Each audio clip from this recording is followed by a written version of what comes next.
นี่คือถ้ำพระครูบามาศบ้านม่วงคำตำบลนาตาด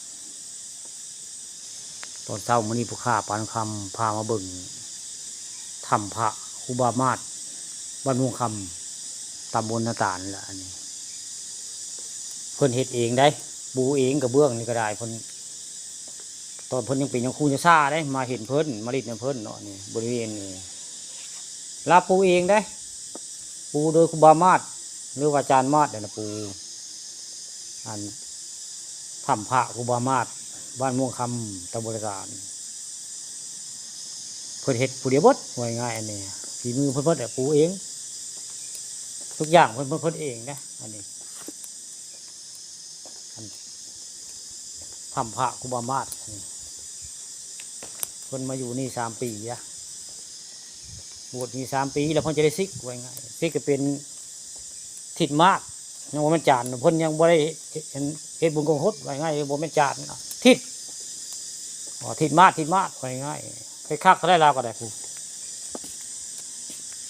หากเพิ่นเว้ายังสิกลับมาบวชใหม่อยู่ได้เพิ่นเว้าได้ซะเพิ่นเว้าสิกลับมาบวชใหม่จักมื้อแล้วเพิ่นสิมาอีกไว้ง่ายมีบุญวาสนาก็ได้บวชใหม่ถ้าบ่มีบุญวาสนาก็คือสิบ่ได้บวชใหม่ไว้ง่ายอาจารย์มาศอ่ะนะเพิ่นเฮ็ดดูลาซะได้โอ้งามซะได้เพิ่นเฮ็ดไว้แต่จักโศกเศร้าอยู่เพราะว่า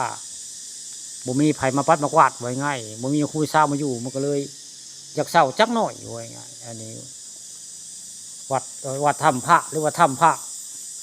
บัวมาศบริเวณวัดพาพึ่งบ้านม่วงคำตำบลนาตาดเนาะอันมาภาคมาจาเป็นเสียงต้นฉบับของคนภาคอีสานคนตำบลนาตาดคนจังหวัดสกลนครเนาะย่อเมืองสกลนครเป็นผู้ภาคคือป่าทองคำพาสมย่อคนสกลนครเลยเป็นผู้เว้า